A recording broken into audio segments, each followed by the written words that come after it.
My mom was injured while there was a rolling gun battle going on. Two guys were shooting at each other, driving down the street, coming from 3 blocks away. We heard it getting closer and closer, and three out of town visitors and some other vendors, we all just had to get on our ground and, drop to the floor, and the kids didn't understand, and nobody understood, but my mom was just in the car. She could not, she's 86, she could not get down on the ground. So, after getting up, we were all just ready to leave the area. Prior to that, just before closing up, in our brains we were saying, "Oh, it's getting dark. It's East Oakland. We need to get out of here." That should not be. And so when we all got up, we basically went into turmoil. We realized the car window had been shot. We realized there was blood on my mom's face. We all just went berserk. There was kids out. It was early evening. So, I was, looking at the babies and everybody, make sure everybody else was okay. Of course, we called 911 right away when we saw what had actually happened. And then we started checking each other and everybody else around us. And I just got angry. I got so angry. I felt that all the money, time, and effort I put out into East Oakland, I just felt we didn't have any help or any support or any respect from the city at all. I just got angry. I started hitting the cement wall. It's a brick wall, actually, and then I said, "No, don't hurt yourself. Just move." And I just closed. I just said, "That's it. I'm out of East Oakland."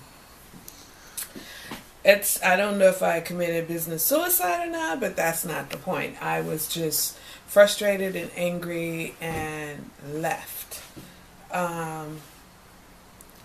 What I would do to make things better in East Oakland is definitely create more jobs, more interact with the younger people who need everything. They need guidance. They need some psychiatric help.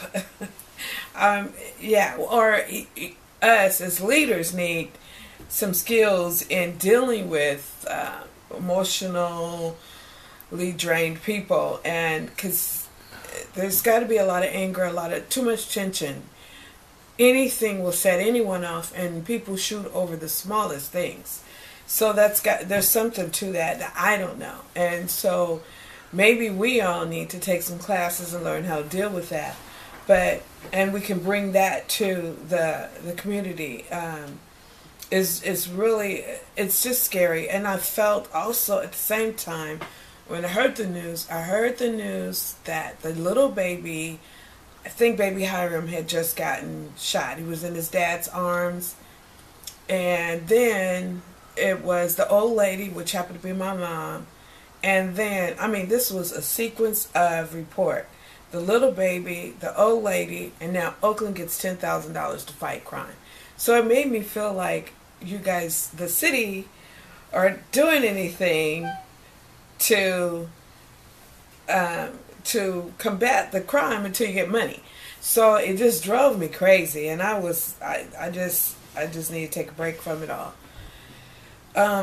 It also makes me feel like I want to leave the whole entire city and leave Oakland, because no sooner than I moved from there, my little quiet neighborhood in North Oakland, there was a shooting right on my block, right across the street from my front door.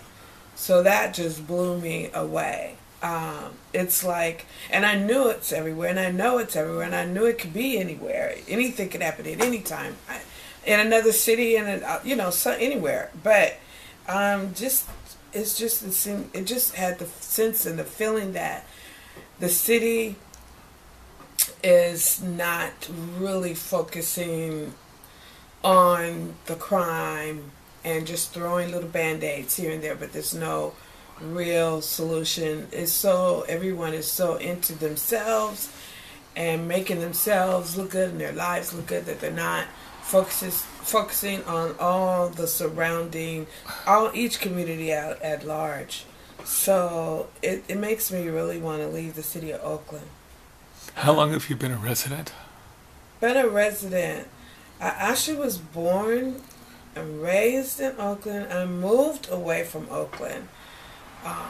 But moved to Manteca probably 78, maybe early 80s, maybe 80.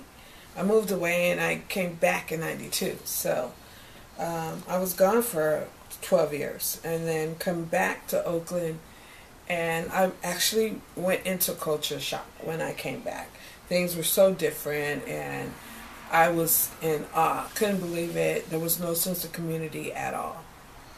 Not like it was when you left. Not like it was when I left.